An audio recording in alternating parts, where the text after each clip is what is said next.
같이 기도하겠습니다. 우주와 만물을 지으시고 이 세상 모든 역사를 주관하시는 거룩하시고 자비로우신 영원하신 우리 주 하나님 아버지, 저희를 구원하심에 진심으로 감사합니다. 이 마지막 시대에 저희들 어려운 환경 속에서도 복음을 전할 기회를 주시고 형제자매 돌볼 수 있는 시간도 또 말씀도 주심에 더욱 감사합니다. 오늘도 우리 주님의 말씀으로 우리가 함께 걷고 함께 달려가야 될 이 신앙의 길에 우리가 마땅히 알아야 될 교훈들을 얻고자 합니다.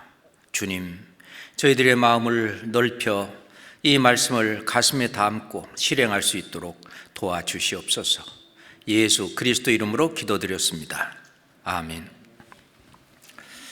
성경 말씀 데살로니가 전서를 찾겠습니다. 데살로니가 전서 5장입니다. 성경 데살로니가 전서 5장 말씀 14절만 함께 읽도록 하겠습니다. 데살로니가 전서 5장 14절 말씀. 또 형제들아, 너희를 권면하노니 규모 없는 자들을 권계하며 마음이 약한 자들을 안위하고 힘이 없는 자들을 붙들어주며 모든 사람을 대하여 오래 참으라. 사도 바울이 데살로니가 형제들에게 권면하는 그 네 가지 내용을 오늘 같이 살펴보고자 합니다. 우리가 읽고 있는 이 데살로니가 전서, 이 데살로니가 전서는 사도 바울이 제2차 전도 여행 때 많은 성경학자들이 그것이 서기 51년도라고 말하는데 고린도 교회에서 데살로니가 교회에게 보낸 편지다 이렇게 얘기하고 있습니다. 사도 바울이 제2차 전도 여행을 시작한 것이 이제 사도행전 15장 끝부분에부터 시작이 되죠. 그래서 16장에 가서 사도 바울은 그 소아시아 지방에 계속 전도를 하려고 선교를 하려고 했었는데 그 밤의 환상 중에 마게도니아 사람이 나타나서 자, 마게도니아로 건너와서 우리를 도우라 라고 하는 환상을 보고 하나님께서 이제 그 유럽 지역에, 이제 헬라 지역이죠, 그리스 지역에 복음을 전하라 라고 하는 그 메시지인 것을 알고 이제 배를 타고 그 마게도니아의 첫 성 빌립보부터 복음을 전합니다. 그것이 이제 사도행전 17장이 바로 빌립보 교회가 개척이 되고 시작이 된 내용이 중심이 되어 있고, 그리고 이제 18장에 보면은 이제 그 빌립보에서 조금 더 내려오면은 이제 데살로니카라고 하는 큰 도시가 있는데 그 데살로니카 그 지역에 복음을 전하는, 그래서 데살로니카 교회가 이제 태동을 하고 그리고 교회가 세워지는 그 내용이 이제 사도행전 그 17장에 나옵니다. 그리고 더 내려와서 이제 고린도 지역까지 내려오게 되는데 고린도 지역에 복음을 증거하고 전하는 그 내용이 사도행전 18장에 나오고 있죠. 실은 이 고린도에서 이 복음을 전하면서 이 데살로니가 교회에 어떤 그 편지를 할 그런 일이 있어서 이제 데살로니가 교회에게 이 편지를 보내게 되는 것입니다. 그런데 이 데살로니가 그 전서 1장을 이렇게 요약해 본다면 사도 바울이 데살로니가 교회의 소식을 들어보니까 데살로니가 교회가 너무 잘하고 있는 거예요. 믿음도 또 성도가 서로 사랑하는 거라든지 어떤 그 마게도니아 지역에서 있었던 그 교회의 형제자매들의 일들이 그 아래, 그 헬라의 그 아래 지역을 아가야 지방이라고 그러는데 아가야 그 지방까지 전해지고 거기에 있는 성도들에게 본이 되는 일까지 하는, 그래서 데살로니가전서 1장은 데살로니가 성도들에게 칭찬하고 또 더욱 격려하는 그 내용이 데살로니가전서 1장에 나옵니다. 그 다음에 이제 2장에 가서는 그 사도 바울이 이제 빌립보에서 복음을 전하고 데살로니가 지역에 와서 3주 동안 복음을 전해서 데살로니가 교회가 이제 태동을 하게 됐는데, 그때 많은 싸움 중에 너희들에게 그 하나님의 복음을 전했다. 그 전했 때의 그 내용, 그 사도 바울이 그 형제들이 이제 생기게 되면은 그 어떻게 돌봤는지 너희들이 잘 알고 있지 않냐 하면서 그 유대인들이 거기까지 쫓아다니면서 그 대적했던 얘기라든지, 그래서 데살로니가 교회에서 복음을 전할 때에 있었던 일을 되돌아보는 그 회고하고, 그리고 이제 부탁하는 내용도 이제 나옵니다. 그리고 이제 3장에 가서는 이제 데살로니가 교회에 어떤 일들이 있고 해결해야 될 일들이 있어서 디모데를 보냈습니다. 디모데를 보내서 그리고 이제 데살로니가 교회의 성도들이 어떻게 하고 있는가 하는 것을 돌아와서 사도 바울에게 이제 선교 보고를 하죠. 그 말을 들으니까 데살로니가 성도 형제자매들이 너무 잘하고 있는 거예요. 걱정했던 그 일들이 다 해결이 되고, 그래서 사도 바울이 큰 위로가 되고 위안이 되고 그것이 너무 안심이 되고 하는 그 내용들이 나오는데, 그 이유가 데살로니가 성도들이 주 안에서 굳게 서고 형제자매 더욱 사랑하고 하는 거죠. 그리고 이제 4장에 와서는 그러면은 이 데살로니가 교회 성도들이 하나님을 기쁘시게 하는 일이 뭐냐? 첫째, 이 세상과 구별된 거룩함과, 또 하나는 두 번째는 형제 사랑이다. 그렇게 얘기하면서 우리가 신앙생활을 하고 있는데 소망이 있는데 그것은 바로 예수 그리스도의 재림이다 하면서 예수 그리스도의 재림을 아주 구체적으로 데살로니가전서 4장 이 뒷부분부터 이야기하고 있습니다. 실은 데살로니가 전서는 1장부터 4장이 있는데 1장부터 5장이 있는데 각 장마다 전부 다 예수 그리스도의 재림을 다 언급하고 있어요. 그 유일한 그런 성경이죠.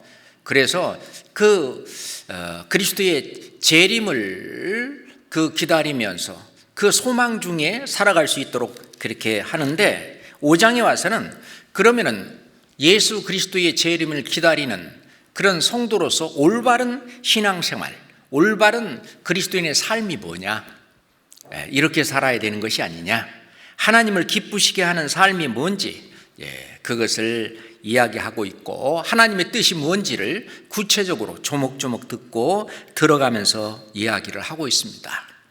이제 그 이야기 중에 이제 오늘 이 14절에 사도 바울이 데살로니가 성도들에게 권면하는 그 내용을 오늘 공부 좀 해보려고 합니다.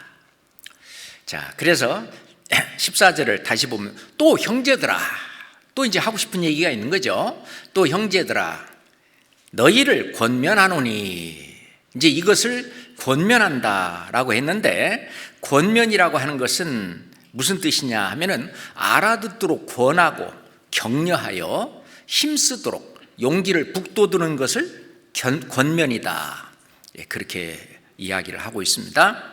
그래서 알아듣도록 타일러 가지고 선한 일에 아주 힘쓰도록 하는 그것을 권면이다. 우리말은 권면 이런 말 잘 안 쓰는데, 실은 그 영어 성경을 보면 encourage, 격려한다는 거예요. 그렇게 더 힘을 내서 할 수 있도록 격려하는 말을 내가 한다. 그걸 권면한다는 말은 이 격려해주고 용기를 북돋워주고, 자, 내가 이게 사도 바울께서 말씀하시기를 너희를 권면하노니라고 했는데, 사도 바울도 권면할 뿐만 아니라 데살로니가 교회 형제 자매들한테 서로 권면하도록 그렇게 얘기를 하고 있어요. 자, 그 앞에 5장 10절하고 11절을 한번 보겠습니다. 10절, 예수께서 우리를 위하여 죽으사 우리로 하여금 깨든지 자든지 자기와 함께 살게 하려 하셨느니라. 그러므로 피차 권면하고 피차 덕을 세우기를 너희가 하는 것 같이 하라 라고 말씀을 하시는 겁니다.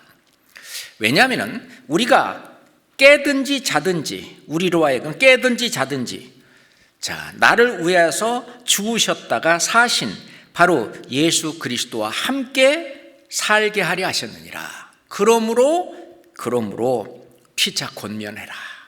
피차 용기를 북돋워주고, 피차 격려하고, 또 이렇게 하도록 권해주고, 그렇게 하면서 피차 덕을 세우기를 너희가 하는 것 같이 하라. 왜냐하면 지금까지 그렇게 잘 하고 있는데 계속해서 서로 권면해주고 서로 덕을 세우고 그렇게 하라고 하고 있는데 피차 권면해주라 라고 이야기하고 있습니다. 실제로 우리 신앙생활은 혼자 하기는 어렵습니다.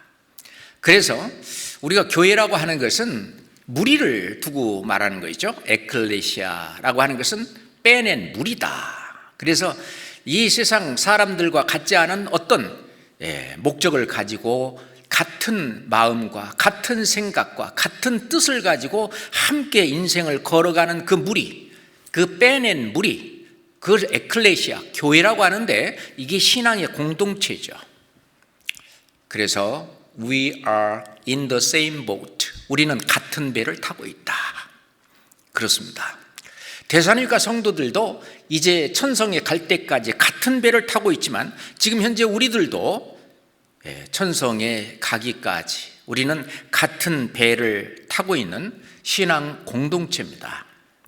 그래서 신앙생활은 혼자 할 수가 없기 때문에 서로 힘을 북돋워주고, 왜냐하면 이 세상을 살아가면서 신앙생활을 할 때는 때로는 낙담하기도 하고, 때로는 침륜에 빠지기도 하고, 때로는 좌절하기도 하고, 때로는 뒤처지기도 하고, 때로는 힘이 빠지기도 약해지도 여러 가지 어떤 어려움을 겪는데 그때마다 서로 권면해주고 서로 용기를 북돋워주고 서로 잡아주고 마음과 힘을 같이 모아주고 그럴 때가 실은 많이 있죠. 이럴 때 옆에서 권면해 주는 것은 올바로 신앙생활의 길을 가도록 그렇게 해줍니다. 실은 옆에 형제자매들이 권면을 해주는 그 권면을 통해서 많은 그리스도인들이 실은 곁길로 빠졌다가 의의 길로 돌아옵니다. 그래서 그 권면을 듣는 사람이 지혜 있는 사람이다, 그렇게 말하죠. 그래서 잠언 13장 3절에 보면 교만에서는 다툼만 일어날 뿐이라 권면을 듣는 자는 지혜로운 자니라, 그렇게 말을 하고 있어요. 권면을 듣는 자, 옆에 신앙생활 같이 하고 있는 이 동료, 같이 동행하고 있는 이 형제 자매들의 권면을 들어주는 그 사람이 진짜 지혜로운 사람이다, 그렇게 말을 하고 있습니다. 권면은 반드시 사랑이 동기가 되어야 되죠.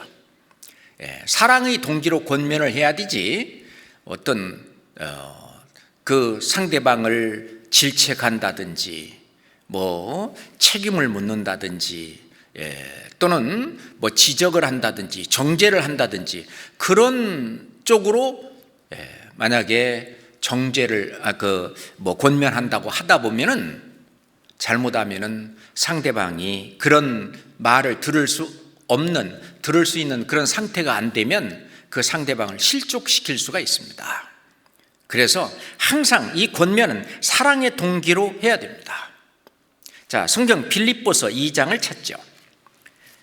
성경 빌립보서 조금 앞에 있습니다. 빌립보서 2장 1절부터 보겠습니다. 그러므로 그리스도 안에 무슨 권면이나 사랑에 무슨 위로나 성령에 무슨 교제나 긍휼이나 자비가 있거든. 실은 여기서 권면이라든지 위로라든지 교제라든지 긍휼, 자비, 이것은 실은 다 연결되어 있는 거죠. 다 연결되어 있습니다. 하나만 단독으로 있는 것이 아니죠.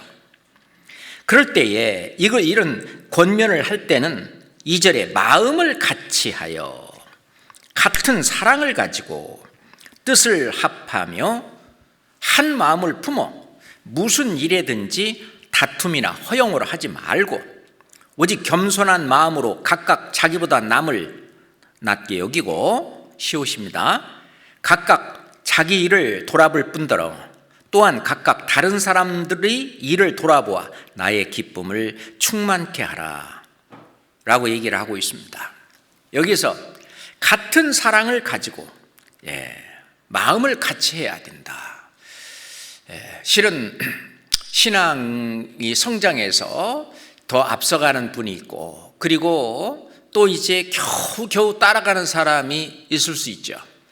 그러면은 신앙이 앞서가는 사람이 어떤 힘들게 신앙생활하고 있는 그런 사람을 권면할 때는 그 밑으로 내려와야 됩니다. 그래야 같은 마음이 돼요.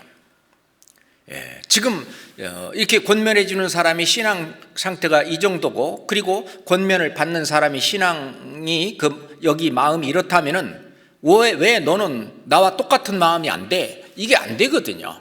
그럼 같은 마음을 품으려면은, 같은 사랑 뜻을 같이 하고 그러려면은 이 밑으로 내려와야 돼요. 그래서 눈높이 교육이다라고 초등학생들한테 그런 얘기 있잖아요. 그러려면은 같은 그 사랑을 가지고 같은 마음을 하려면은 내려와 줘야 돼요. 그건 중요합니다. 실제로 그렇게 안 하고 너는 너대로 나는 나대로 그렇게 우리가 그냥 각자 알아서 신앙생활을 하도록 그렇게 하나님은 말씀하지 않은 그 이유가, 우리는 한 몸이기 때문에, 같이 움직이기 때문에 그렇습니다. 우리가 팔이 움직일 때 손바닥도 그리고 손가락도 같이 움직이고, 또는 모든 몸의 지체가 같이 움직이는 거예요. 하다못해 기침 한번 하더라도 온몸이 흔들려요. 그런 식으로 온몸이 전부 연결되어 있기 때문에 우리는 같은 마음, 같은 사랑, 같은 뜻을 가지려면 내려앉아야 된다는 것이죠. 미국의 한 잡지에서 할머니 한 분이 이런 광고를 냈다고 합니다. 저에게 전화를 걸어주는 사람에게 제가 $10를 드리겠습니다. 참, 얼마나 찾아오는 사람이 없고, 얼마나 전화를 걸어주는 사람이 없으면 그런 광고를 냈겠습니까? 너무 외로워서 아마 이런 광고를 냈는 것 같습니다.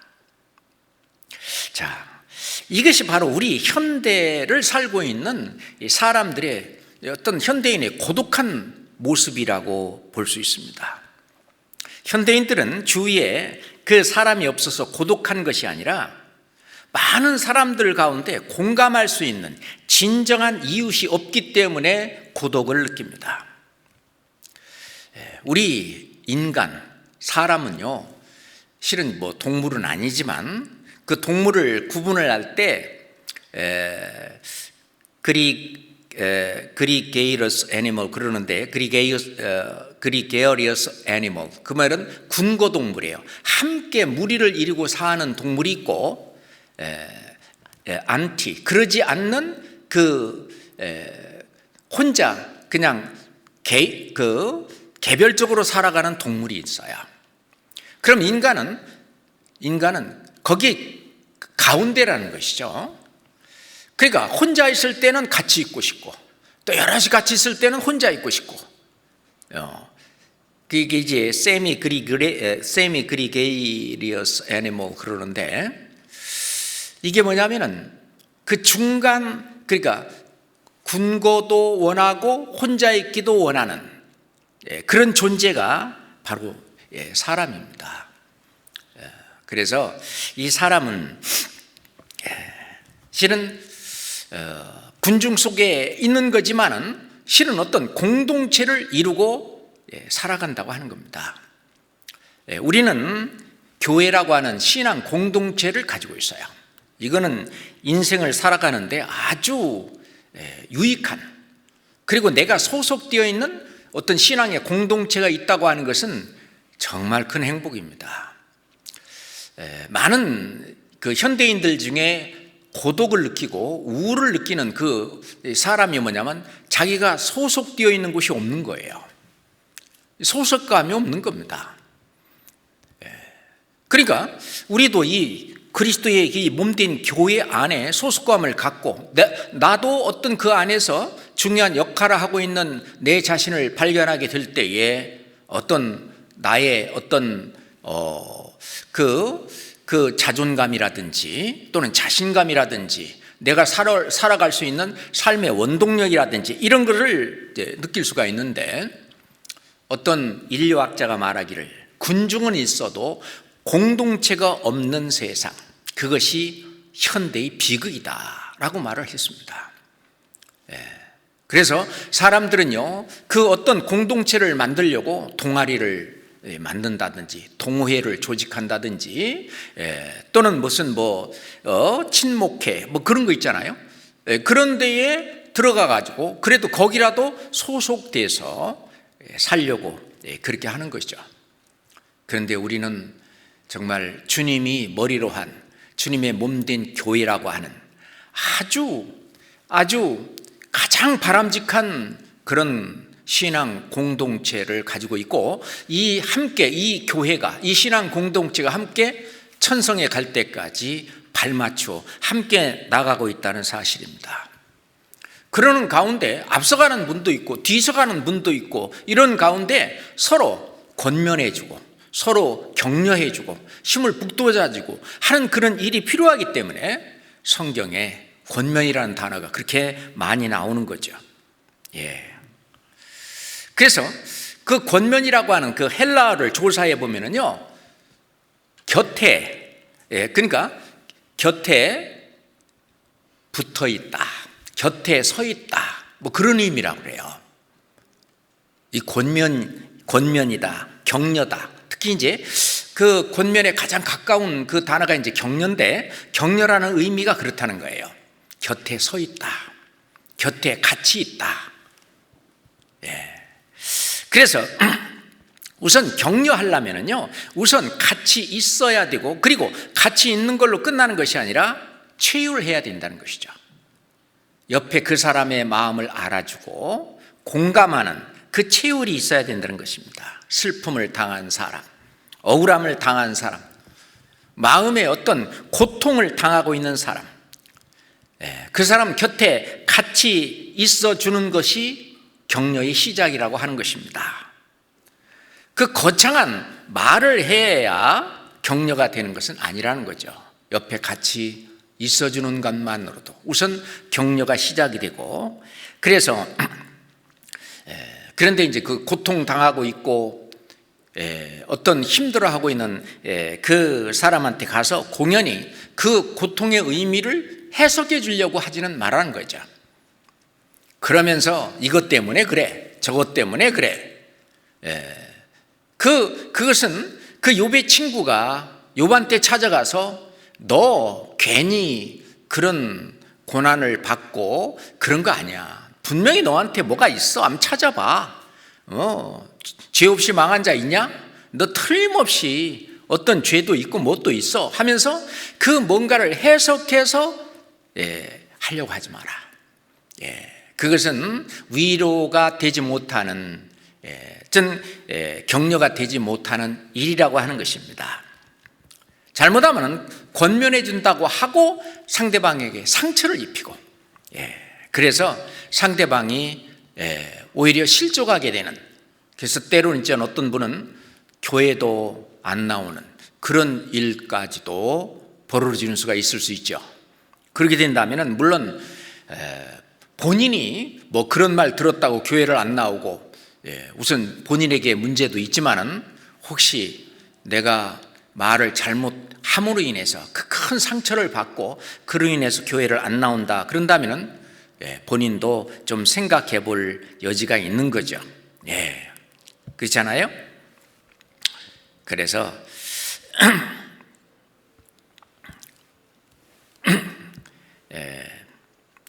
우리가 그것을 한번 생각해 볼 필요가 있습니다. 성경 마태복음 18장을 한번 찾아보겠습니다.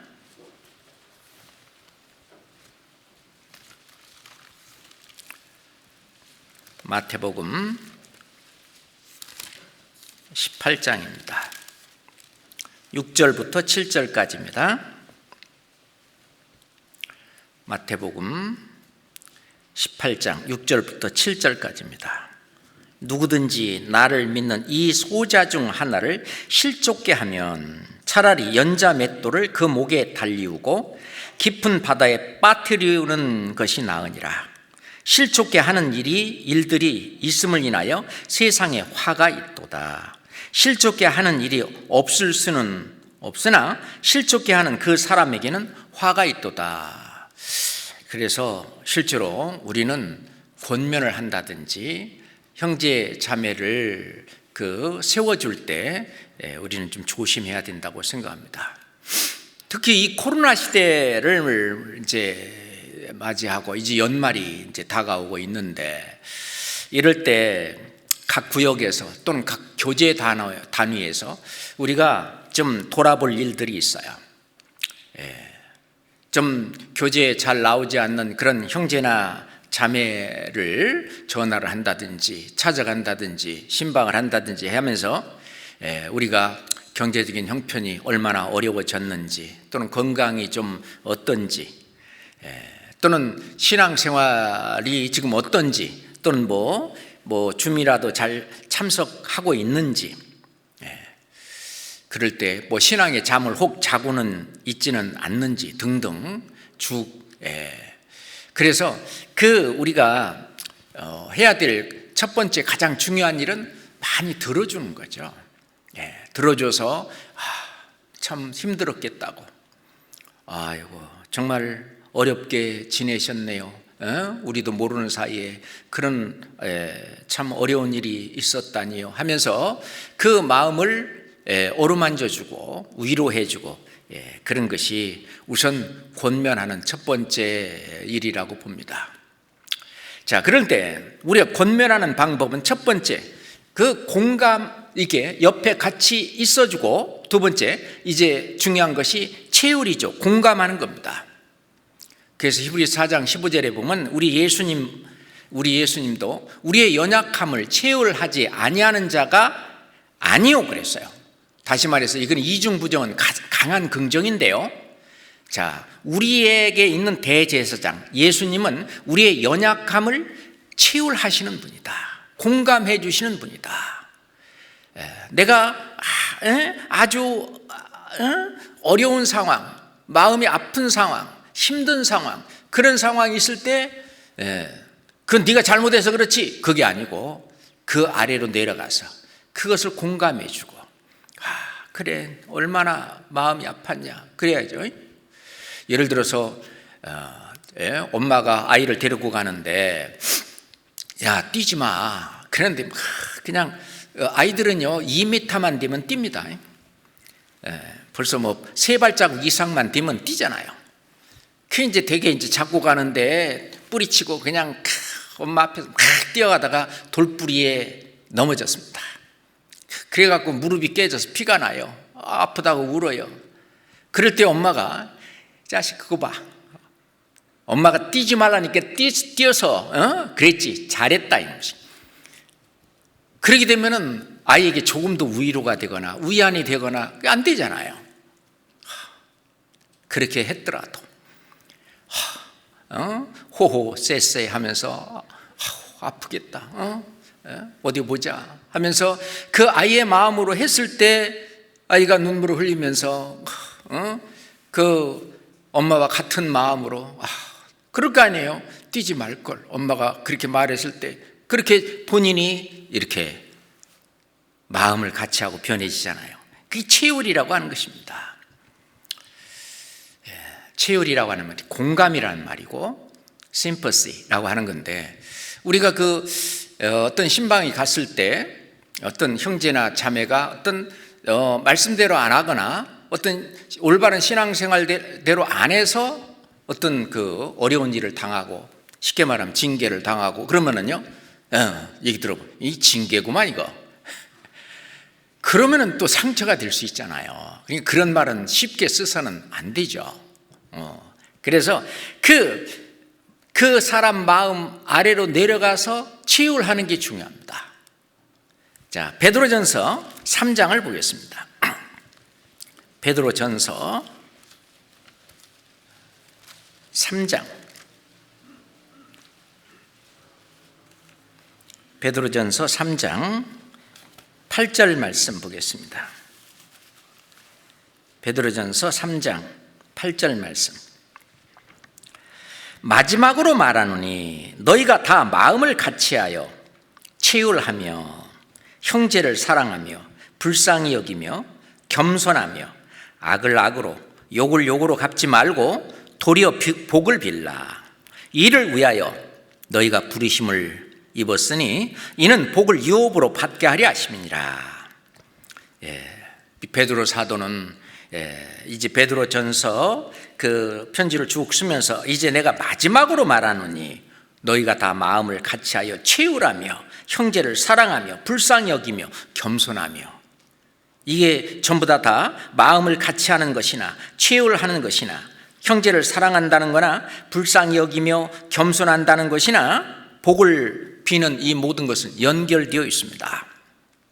자, 여기 베드로 사도는 말씀하시는 이를 위하여 너희가 부르심을 입었다. 이렇게 하라고 너희는 구원받고 주님의 몸된 교회에 부르심을 받은 거다. 그렇죠? 만약에 왼손이 잘못했다고 오른손이 가갖고 계속 왼손을 때리고, 우리는 그렇게 안 하잖아요. 그 왼손이 어디 피가 나고 아프면은 오른손이 가서 그것을 이렇게 감싸주고 이렇게 하는 것처럼 너희도 이를 위해서 다른 형제 자매들의 아픔을 감싸주고 치유해주고 공감해주고 사랑하고 불쌍히 여기는 이를 위하여 너희가 부르심을 받은 것이다. 그것을 정죄하라고 부르심을 받은 것이 아니다. 그런 얘기죠. 그래서 이것은 이는 복을 유업으로 받게 하려 하심이라. 그렇습니다. 그 복은 주님 앞에 갔을 때 이제 상급으로 채워주실 것입니다. 로마서 12장을 한번 봅시다. 거기는 더 구체적으로 나와 있죠. 로마서 12장입니다. 로마서 12장 15절부터 로마서 12장 15절부터 16절입니다. 15절. 즐거워하는 자들로 함께 즐거워하고 우는 자들로 함께 울라. 서로 마음을 같이하며 높은 데 마음을 두지 말고 도리어 낮은 데 처하며 스스로 지혜 있는 채 말라.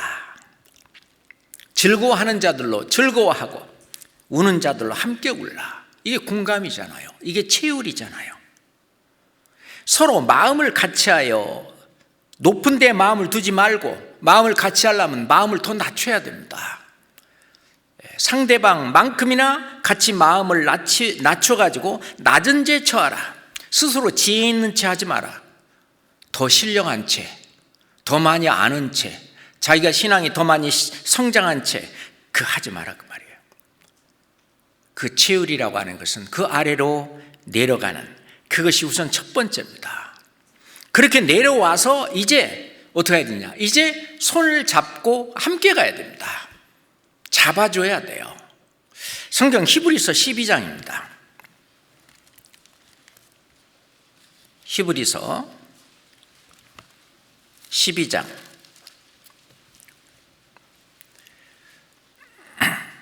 12절부터 13절까지 보겠습니다. 그러므로 피곤한 손과 연약한 무릎을 일으켜 세우고 너의 발을 위하여 곧은 길을 만들어 저는 다리로 하여금 어그리지 않고 고침을 받게 하라. 우리가 징계로 어려운 일을 당했을 때, 이제 어떤 하나님의 징계로 인하여 어떤 고난과 환난과 어떤 어려움에 직면하게 될 겁니다. 그럴 때 손과 그리고 무릎과 발과 그리고 다리, 이것을 고침을 받을 수 있도록 옆에서 같이 부추겨주고 같이 일으켜 세워줘야 됩니다. 그래서 신앙을 이렇게 세워주는 그 일, 그 친구가 진짜 친구죠. 그 스페인어로 마니또라는 단어가 있어요. 마니또라는 게 뭐냐? 비밀 친구입니다. 그래서 저 상대방은 모르는데 내가 몰래 선물도 해주고, 올바로 제대로 뭘 할 수 있도록 보이지 않게 도와주는, 어떤 사람은 수호천사라고도 얘기를 하는데, 마니또. 저에게도 옛날 저의 마니또가 있었습니다. 그래서 어떻게든지 신앙을 잡아주려고 여러 가지 카톡도 보내고 또 어떤 동영상도 보내주고 그렇게 하는데 처음에는 잘 그것도 보고 답도 보내고 그렇게 하다가 요즘 들어서는 이제 제가 보낸 그 카톡 문자도 보지도 않아요. 보면은 아직도 1이라고 계속 있어서 그거 볼 때마다 마음이 아파요. 기도 가운데 언젠가는 시간을 내서 그 친구한테 가야 되겠다, 그런 생각을 하는데, 마니또. 각자 내가 내 위치에서 잡아줄 수 있는 나의 마니또가 있는 것이, 그것이 정말 주님 앞에 올바른 일이 아닌가. 물론 나를 잡아주는 어떤 다른 마니또도 있겠지만, 또 내가 다른 사람을 잡아줄 수 있는 마니또, 그런 친구, 어떤 비밀의 친구, 내가 좀 우리 구역에서 또는 내가 교제하고 있는 어떤 교제 부서에서 내가 잡아줄, 참 저 사람을 좀 내가 잡아줬으면 좋겠다, 하나님 앞에 기도하고, 그리고 어떻게든지 잡아줄 수 있는, 하여튼 그 마음 상하지 않게 잡아줄 수 있는 어떤 것들을 좀 연구하고 뭐해서 그 신앙을 올바로 세우는데, 손과 무릎과 발과 다리 완전히 신앙으로 올바로 설 수 있도록 세워주는 그것이 실은 우리가 권면이다, 그 말입니다. 권면은 가서 말을 하는 것도 그 권면의 중에 하나가 들어가겠지만은, 우선 곁에 있어주고 그리고 치유해주고 그 다음에 그 자리에서 일으켜 세워서 함께 이 신앙의 길을 함께 걸어가는 그런 일을 하는 것이 이제 권면이죠. 그렇게 권면을 하는 목적이 뭐냐? 골로새서 1장 28절에 사도 바울은 말씀하시기를, 우리가 그를 전파하여 각 사람을 권하고 모든 지혜로 각 사람을 가르치면 그리스도 안에서 완전한 자로 세우려 함이니 라고 말씀하시는데, 신은 우리가 다른 사람을 권면하는 그 이유는 뭐냐? 그리스도 안에서 완전한 자로, 온전한 자로 세우고자 하는 것이 목적입니다. 그렇죠? 자, 그러려면은 첫 번째, 그 그리스도 안에서 완전한 자로 세우도록, 그 세우려면 그 사람이 죄의 유혹을 이길 수 있도록 도와줘야 합니다. 그죠? 성경 히브리서 3장 13절 봅시다. 히브리서 3장 13절 말씀입니다. 히브리서 3장 13절 말씀 함께 읽을까요?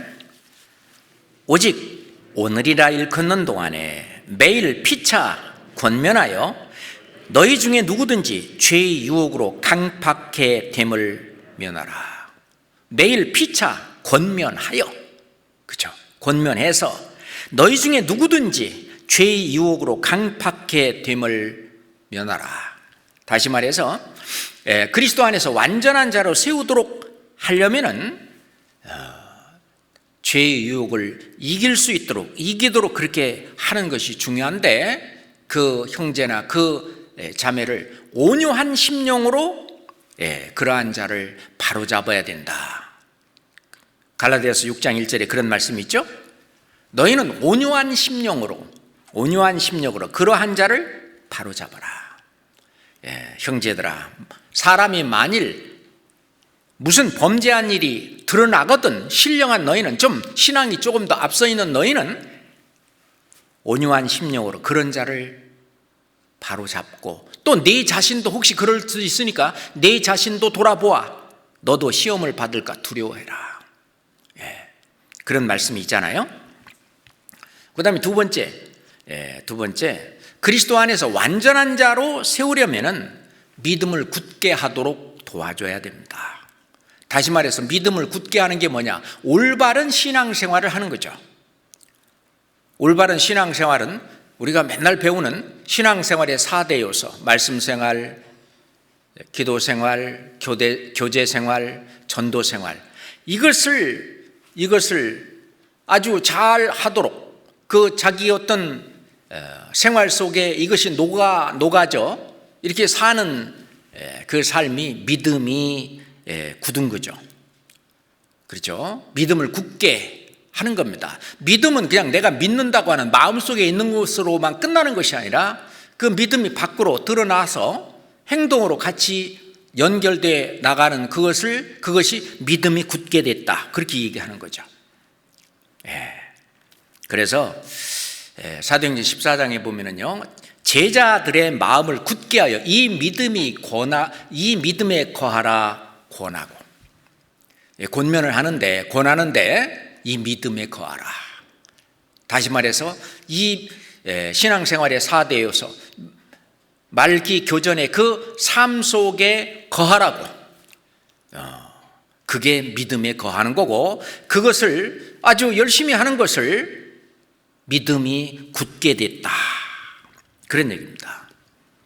그래서 이 실라와 유다, 그도 선지자라고 하면서 여러 말로 형제들을 권면하여 이 믿음을 굳게 하고,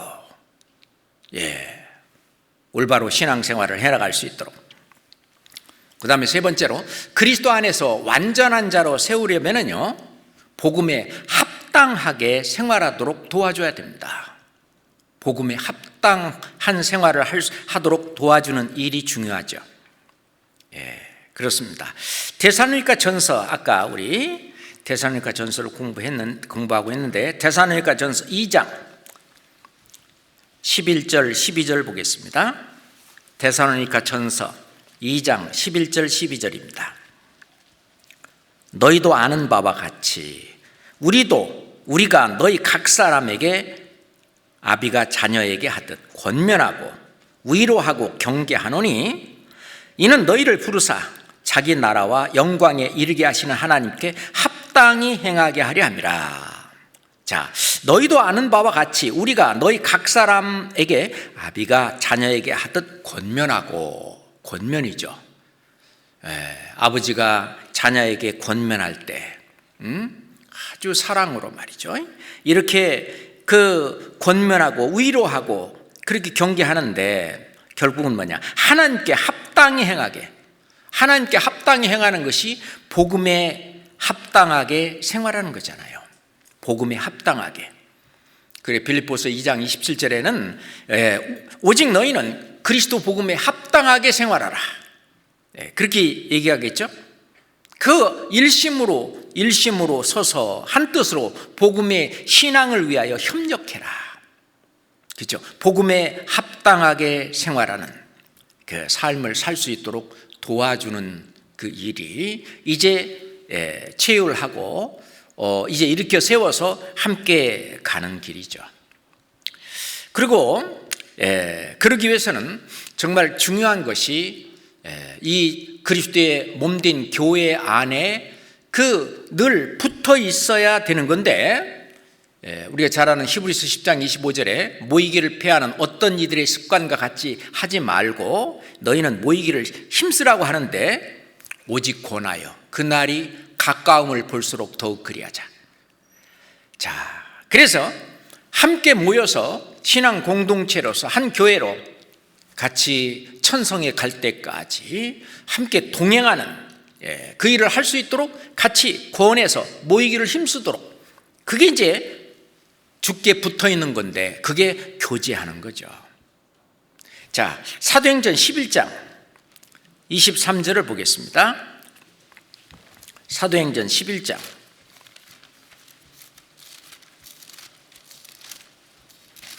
사도행전 11장 23절입니다. 저가 이르러 하나님의 은혜를 보고 기뻐하여 모든 사람으로 굳은 마음으로 주께 붙어 있으라 권하니. 굳은 마음으로 주께 붙어 있어라. 자, 우리는 이제 머리를 붙들어야 되는 그런 각 지체들인데, 머리를 붙들고 있는 것이 뭐냐? 이 손가락은 손바닥에 붙어 있는, 이 손에 붙어 있는 것이 머리에 붙어 있는 거잖아요. 주님의 몸긴 교회 안에 붙어 있는 것이 주께 붙어 있는 거예요. 이 말씀대로 굳은 마음으로, 이게 이제 이 마음을 아예 정해야 됩니다. 굳은 마음으로 주께 붙어 있어라 권하니. 그렇게 권면하는 거죠. 우리가 피차 권면할 때 우리도 이것을 권면해야 됩니다. 그렇잖아요. 그래서 오늘 말씀, 또 형제들아 너희를 권면하노니 라고 했는데, 권면하는 그 내용은 아까 지금까지 5가지 제가 말씀드린 것은 이제 권면하는 방법을 얘기한 거고, 권면하는 내용이 뭐냐? 여기 지금 사도 바울은 4가지를 얘기하고 있어요. 첫 번째, 규모 없는 자들을 권계해라. 두 번째, 마음이 약한 자들을 안위해라. 세 번째, 힘이 없는 자들을 붙들어주라. 네 번째, 모든 사람을 대하여 오래 참으라. 이 4가지를 권면하는 내용으로 기록하고 있습니다. 자, 데살로니가 전서 5장 14절로 다시 돌아오죠. 데살로니가 전서 5장 14절입니다. 한번 다시 읽어볼까요? 또 형제들아 너희를 권면하노니 규모 없는 자들을 권계하며 마음이 약한 자들을 안위하고 힘이 없는 자들을 붙들어주며 모든 사람을 대하여 오래 참으라. 첫 번째, 규모 없는 자들을 권계하며, 그 규모 없는 자라고 하는 그 헬라어가 아탁토스라고 하는데, 이건 군사용어래요. 그게 언제냐면은 이게 함께 행군을 하는 대열에서 이탈돼서 낙오된 병사를 아탁토스라고 하는 거예요. 그러니까 아탁토스라고 하는 것은 뭐냐면 함께 행군하고 나아가는 곳에서 이탈되어 있는 병사, 그게 규모 없는 자다. 다시 말해서 이 신앙 공동체가 함께 천성까지 가는 이 대열 속에서 이탈해 갖고 낙오에 있는 그 사람이 규모 없는 자다. 그렇게 설명을 하고 있더라고요.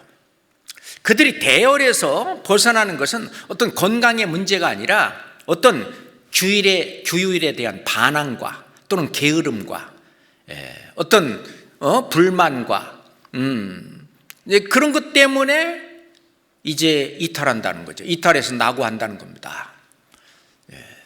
그런 사람들은 그 구약 성경에 보면은 그 아말렉에 완전히 그냥 그 공격을 받아갖고 죽임을 당하거나 다 뺏기거나 뭐 이렇게 그 하는 내용이 이제 구약 성경에도 나오잖아요. 자, 그런데 일반적으로는요, 이 사회 규율에, 일반적인 사회 규율에 불복하는 사람을 아탁토스, 규모 없는 자다, 이렇게 얘기하기도 한답니다. 교회에서는 뭐냐? 교회에 정해진 어떤 질서와 규율을 깨트려 가지고 혼란스럽게 하는 사람, 이 사람을 뜻한다라고 이제 그 해설을 하는 곳에 이렇게 찾아보면 그렇게 나와요. 그래서 이 규모 없는 자들을 권계하라 하는 내용은 교회에 정해진 질서와 또는 규율이 있는데 그것을 깨트려서 혼란스럽게 해서 이 교회 안에 어떤 크고 작은 문제를 일으키는 그 사람들을 규모 없는 자다. 우선 그런 사람은 권계해라, 그렇게 얘기합니다. 그 데살로니가 이 교회에도 이러한 규모 없는 그런 성도들이 소수 있었던 것으로 보입니다.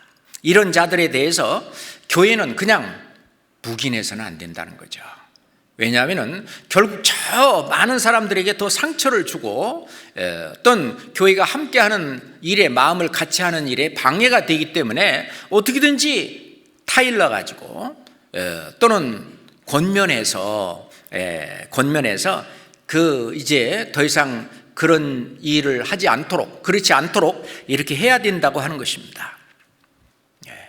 자, 데살로니가 후서 3장 6절 봅시다. 데살로니가 후서 3장 6절입니다. 형제들아, 우리 주 예수 그리스도의 이름으로 너희를 명하노니 규모 없이 행하고 우리에게 받은 유전대로 행하지 아니하는 모든 형제에게서 떠나라. 여기서는 아주 심하게 말씀하고 계십니다.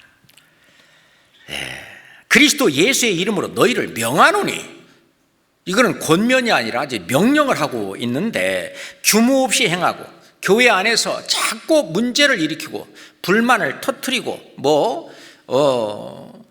어떤 원망하고 불평하고 그러면서 좀 교회 안에 어떤 질서와 규율을 깨트리고 하는 이런 규모 없이 행하고 우리에게 받은 유전대로 하지 아니하는 모든 형제. 우리에게서 받은 유전대로라고 하는 것이 뭐냐면은 사도 바울이 또는 사도들이 전하는 그 모든 말씀이 나중에 성경이 됐는데, 이게 그리스도께서 이것은 하라 하지 마라 하는 그리스도의 율법이에요. 그리스도의 율법이 1051가지가 된다고 그러죠. 그것을 안 하고 그것을 대항하고 불만하고 그런 사람이 규모 없이 행하는 사람이다 그래요. 그러니까 그 유전대로란 말은 사도들이 가르치는 대로 행하지 아니할 뿐만 아니라 그것을 원망하고 불만하고 그것을 따르는 자기 어떤 추종자를 만들고, 그래서 교회를 이간시키고, 그런 사람들, 그게 규모 없이 행하는 것이다. 규모 없이 행하는 그런 사람들을 권계하며 아주 강하게 말씀하고 있습니다. 그렇게 하도록 이게 권면하는 내용 속에 제일 먼저가 나와요. 그런데 끝까지 이제 저기 하지 않으면은 잠깐 그 사람하고 교제를 잠깐 중단해라, 떠나라, 이렇게까지 이야기하고 있는 겁니다. 근데 우리 형제 자매들은 그러기 전에 충분히 교제하고 이야기하면은 대부분 다 돌이키지요. 돌이켜서 다시 이 대열 속에 함께 손잡고 같이, 대부분 다 그렇습니다. 그죠? 특별한 경우가 아니면. 그래서 끝까지 듣지 않으면은 우선 일단은 교제를 단절해야 된다는 것입니다. 왜냐하면은 그냥 두면은 교회에서 계속 문제를 일으킬 수가 있기 때문에 그렇죠. 그 다음에 두 번째, 마음이 약한 자들을 아니하라 그랬습니다. 규모 없는 자들을 권계하며 마음이 약한 자들을 아니하고, 그렇습니다. 마음이 약한 자, 이거는 마음에 근심이 있는 사람입니다. 신앙이 흔들리는 사람입니다. 그게 마음이 약한 자예요. 때는 두 마음을 품기도 합니다. 그 말씀대로는 이렇게 해야 되는데 또 다른 마음이 또 하나 있어요. 그러니까 마음이 흔들려요. 그 마음이 약해요. 그러니까 마음에 근심하게 되는 것입니다. 그랬을 때에 진짜 우리가 권면을 해줘야 되는데, 하나님 말씀대로 또 예수님이 그랬잖아요. 너희는 마음에 근심하지 말라. 하나님을 믿으니 또 나를 믿으라. 근심하지 마라. 왜? 하나님이 다 아셔요. 참새 한 마리도 하나님의 허락 없이는 떨어지지 않는다고 했고, 그렇기 때문에 나에게 이런 일이 생기는 것은 필시 하나님께서 나에게 교훈을 주시고 나를 연단시키고 단련시키기 위한 어떤 일이 진행된다고 하나님을 믿으라, 그런 얘기예요. 그렇잖아요? 예전에 초등학교에서 공작 만들기 미술 시간에 를 하기 위해서 솔방울을 가지고 오라는 숙제를 냈어요, 선생님이. 근데 여기 도시에서 솔방울 구하기가 어렵잖아요. 근데 아빠가 있는 그 회사 그 뒷산에 이제 솔방울이 많잖아요.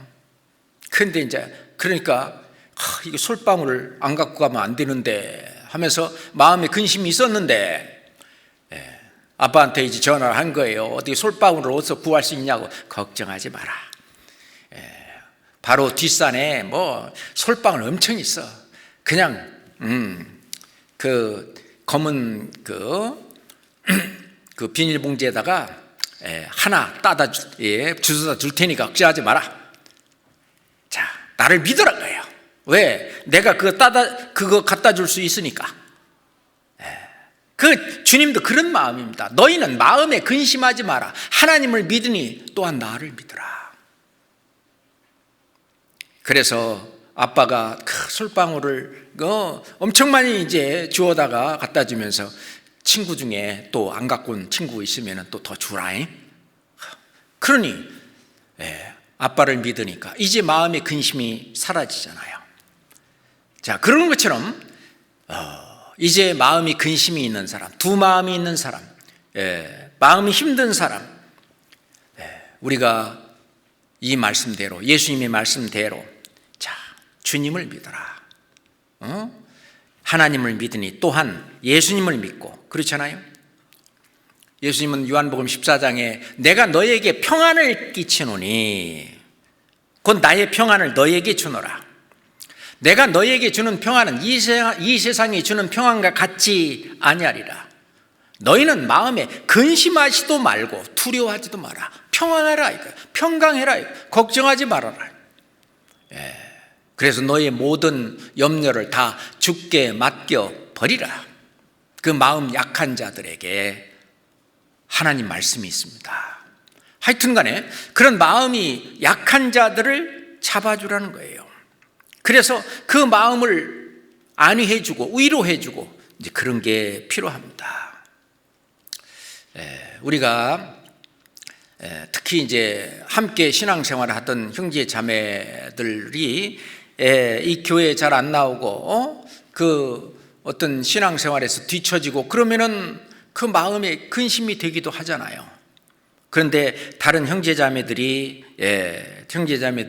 이제 만나고 와서 그 형제 신앙 회복이 되고 이제 교제도 잘 나고 그러면 이제 위로가 되잖아요. 실은 데살로니가 그 형제 자매들의 어떤 문제로 그 사도 바울도 이 마음에 근심이 있었어요. 그래서 이제 그 고린도 교회에 있으면서 디모데를 보냈던 거죠. 디모데가 이제 데살로니가 교회에 가서 교제도 하고 말씀도 전해주고 뭐하고 하면서 그 모든 문제가 풀리고 아주 잘 된 것을 와서 듣고 나서 큰 위로를 받습니다. 자, 데살로니가 전서 한번 봅시다. 데살로니가 전서 3장. 데살로니가 전서 3장입니다. 6절로 7절까지. 자, 지금은 디모데가 너희에게로부터 와서 너희 믿음과 사랑의 기쁜 소식을 우리에게 전하고 또 너희가 항상 우리를 잘 생각하여 우리가 너희를 간절히 보고자 함과 같이 너희도 우리를 간절히 보고자 한다 하니, 이러므로 형제들아, 우리가 모든 궁핍과 환난 가운데에서 너의 믿음으로 말미암아 너희에게 위로를 받았노라. 그 데살로니가 그 성도들이 궁핍 그리고 또 이제 환난 그런 가운데에서도 너의 믿음으로 말미암아 그럼에도 불구하고 굳건히 믿음을 굳게 살아가는 그것을 알게 됐을 때 너희에게 위로를 받았느니라. 그것도 위로가 되잖아요. 응? 실제로 전 세계에 그 교회의 형제 자매들을 보면은요, 잘 사는 사람들은 거의 없어요. 별로 없어요.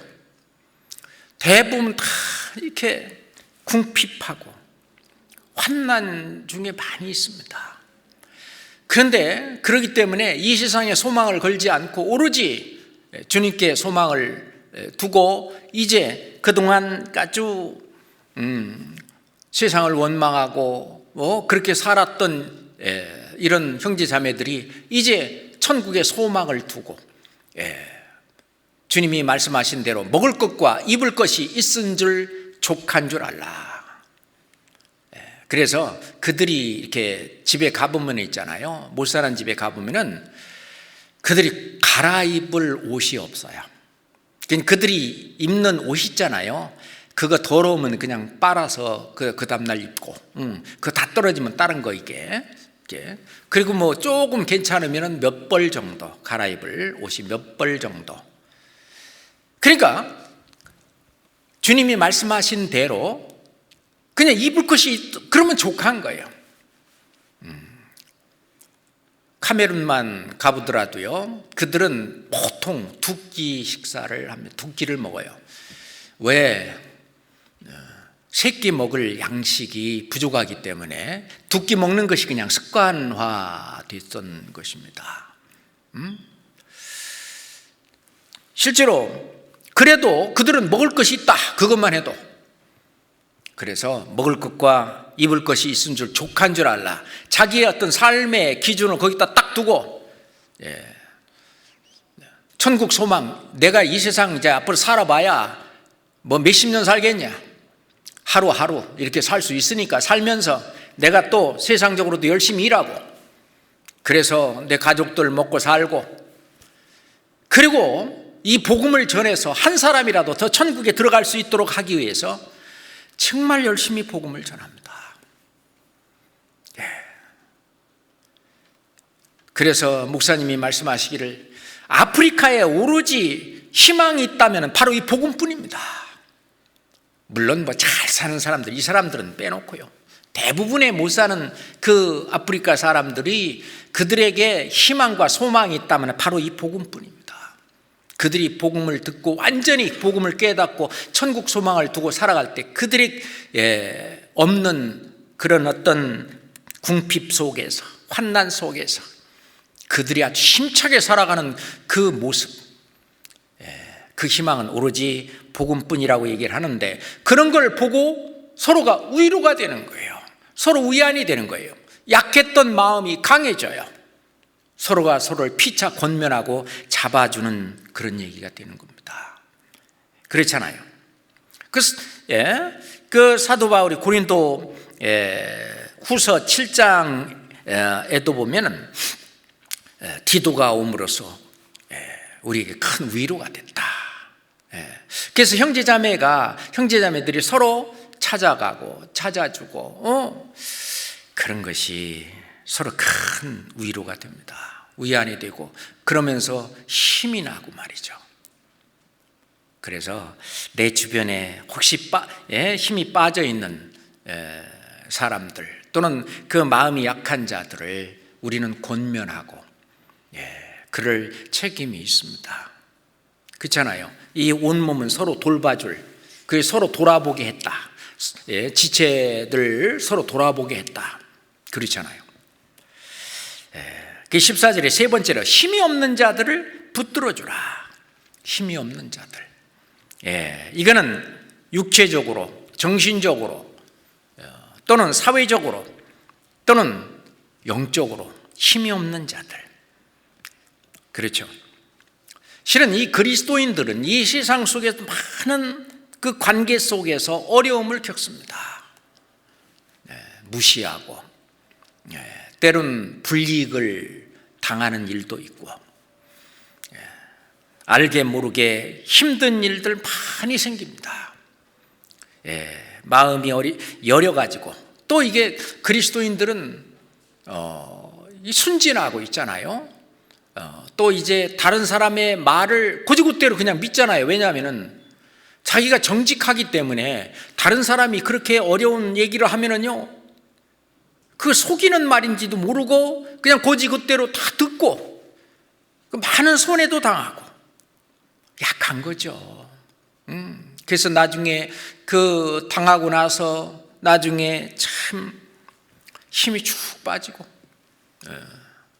그런 약한 자들. 뿐만 아니라 이 마귀의 유혹에 넘어가기도 쉽습니다. 그런 존재들인데 서로가 서로를 붙잡아 주라는 겁니다. 힘이 없는 자들을 붙들어 주며, 그 힘이 없어서요 이게 쓰러지는 거예요. 다리도 무릎도 발도 손도, 그래갖고 주저앉고 쓰러질 때 붙들어 일으켜 세우라는 겁니다. 우리 몸의 각 지체들이 해야 될 그런 일이라고 말할 수 있습니다. 그거를 할 때 비판하지 말라는 거예요. 자, 성경 로마서 14장입니다. 로마서 14장 1절 2절입니다. 로마서 14장 1절 2절입니다. 믿음이 연약한 자를 너희가 받되 그의 의심하는 바를 비판하지 말라. 네가 그러니까 그렇지, 네가 그래서 그래. 이 하나님 말씀을 가지고 있잖아요. 다른 사람을 비판하고 판단하는 거 하나님이 금하시는 거 아시죠? 부부가 싸움을 하는데 남편이, 아니 성경에 남편에게 순종 안 되면 복종이라도 하라고 그랬는데 당신 지금 복종하는 거야? 라고 이야기를 한다면 이거는 마귀가 하는 거예요. 성경 말씀을 이용해서 상대방을 정죄하고 지금 지적하고 판단하는 겁니다. 아내는 말하기를, 남편들아 아내 사랑하기를 그리스도께서 교회를 사랑하시고 위하여 자신을 주신같이 하라 그렇게 했는데 당신 나 지금 그렇게 나 사랑하는 거야? 그렇게만 아내가 남편에게 이야기한다면 그거는 남편을 성경 말씀의 그 칼을 가지고 휘지는 거예요. 정죄하는 거예요. 그 말씀은 남편에게 준 말씀이고 또 아내들에게는 아내에게만 준 말씀이에요. 그걸 가지고 정죄하고 비판하고 판단하라고 한 것이 아니죠. 우리가 그거는 정말 조심해야 됩니다. 그 믿음이 연약한 자를 너희가 받아, 그대로 받아야 되는데 믿음이 연약한 그분을 자꾸 지적하고 정죄하고 하다 보면은요 더 침륜에 빠지고 더 침체하고 오히려 더 큰 상처기 속에 더 건드려 나가지고 더 큰 상처를 입고 나 누구 보기 싫어서 나 교회 안 나가 이런 말까지도 나올 수도 있는 거죠. 그러지 말고 믿음이 연약한 자를 너희가 그대로 받아라. 그 상태 있는 그대로 받으라 거예요. 하나님께서 그리스도께서 우리를 그대로 받은 것처럼 우리도 그대로 믿음이 연약한 자를 너희가 받되 그의 의심하는 바를 비판하지 마라. 왜냐하면 어떤 사람은 모든 것을 먹을 만한 믿음이 있지만 어떤 사람은 어떤 믿음이 연약한 자는 채소를 먹느니라. 그거를 소화하지 못하는 우리 형제자매도 있고 또 단단한 식물을 먹을 수 있는 그런 형제자매도 있다 거예요. 자, 15장 1절 봅시다. 15장 1절입니다. 함께 읽을까요? 우리 강한 자가 마땅히 연약한 자의 약점을 담당하고 자기를 기쁘게 하지 아니할 것이라. 어떻게 해야 되냐? 해결 방법이 그 연약한 믿음이 연약한 자를 비판하고 지적하고 정죄하고 판단하지 말고 믿음이 연약한 자의 약점을 내 것으로 내가 담당해라 그거예요. 내가 감당하라는 것입니다. 그래서 자기를 기쁘게 하지 말고 그 믿음이 연약한 그 형제 자매 그 자매를 안아주고 그렇게 하라 거예요. 예수님 말씀에 이제 심판대 앞에 갔을 때 내가 줄일 때 너희가 먹을 걸 주었었다. 내가 목마를 때 나를 마시게 했지 않냐. 너희가 나그네 되었을 때 나를 영접하지 않았냐. 내가 벗었을 때 옷을 입혔고 병들었을 때 돌아봤고 옥에 갇혔을 때 너희가 와서 보았느니라. 아니요, 주님이 언제 그런 일이 있었어요? 예수님이 너희가 여기 내 형제 중에 지극히 작은 자 하나에게 한 것이 곧 내게 한 것이다. 그렇잖아요. 지금 보세요. 줄이고 목마르고 나그네 되고 벗고 병들고 옥에 갇히고 그랬을 때에 채우라고 가서 옆에 같이 있어가면서 그 마음 다 받아주고 같이 울고 그래서 그 연약한 손, 저는 다리, 그 아픈 팔, 무릎 그걸 붙잡아주고 그렇게 한 것이 바로 예수님에게 한 것이다. 그게 사랑이잖아요. 예? 내가 새 계명을 주노니 서로 사랑하라. 말로만이 아니라. 그리고 네 번째. 첫 번째가 규모 없는 자들을 권계하고, 두 번째가 마음이 약한 자들을 안위하고, 세 번째 힘이 없는 자들을 붙들어주고, 네 번째 모든 사람을 대하여 오래 참으라. 이건 부모님의 마음이잖아요. 아이가 천방지축 뭐 말도 안 듣고 뭐하고 그래도요 조금만 참으면, 조금 이 시기가 지나면 괜찮을 거야 하면서 참아주면서 기다려주면서 그러면서 감싸 안아주면서 원래 하나님은 공의의 하나님이시고 그러면서 또한 사랑의 하나님이셔요. 사랑은 오래 참고, 그 하나님이 얼마나 오랫동안 참아요. 이스라엘에 대해서 얼마나 오래 참습니까? 뿐만 아니라 너의 오래 참음이 너의 구원이 된 줄 알아라. 우리를 또 구원받을 때까지 또 얼마나 참고 기다리시고, 우리가 또 신앙생활에 어떤 잘못할 때도 그 하나님의 오래 참음은 하나님의 속성이시죠. 그래서 사랑은 오래 참고 온유하며 그 하나님의 성품이시잖아요. 그 성품으로 우리도 오래 참아야 되는데, 신앙이 성장한 사람일수록 또는 주님을 많이 닮은 사람일수록 이제 이걸 하는 거죠. 그렇지 않은 사람은 뭐 금방 막 얼굴에 막 혈기가 드러나고 막 화가 드러나고 막 금방 막 지적과 정죄 막 이런 것이 막 쏟아지고, 신앙이 거꾸로 큰 사람입니다. 오래 참아야 돼요. 모든 사람을 대하여 오래 참으라. 구원 안 받은 사람은 그 사람 구원 받을 때까지 오래 참고, 구원 받은 사람들 중에서 신앙이 연약하고 뭐하고 한 그런 사람들도 오래 참으면서 기다려주는 것도 정말 우리는 필요하는데, 그렇게 하도록 그렇게 권면하라는 얘기입니다. 그렇잖아요.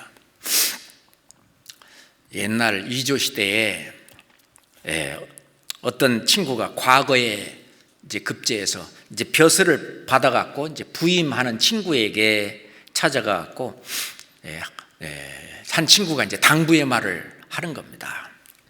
친구야, 이제 부임해서 이제 거기 가서 이제 뭐 사또면 사또 뭐 하여튼 일을 하게 되면 진짜 속상하고 힘들고 뭐한 그런 많은 일들이 있을 거예요. 그래도 무슨 일이 있어도 참아야 해. 그러니까 알았네, 알았어. 그러니까 꼭 참아야 된다노. 꼭 참아야 돼. 고맙네. 이제 임지로 출발하려고 하니까 쫓아와서 자존심이 상해도 참아야 되네. 그러니까 친구가 화를 내면서 알았다고 하지 않았어? 그러니까 옆에 있는 친구가 자네는 3번도 참지 못했네. 그렇죠. 우리는 그럴 수 있어요. 이 데살로니가 성도들에게 형제들아, 너에게 권면하노니 이 4가지. 그 중에 또 마지막은 모든 사람에 대해서 모든 사람을 대하여 오래 참으라. 이렇게 권면하고 있습니다.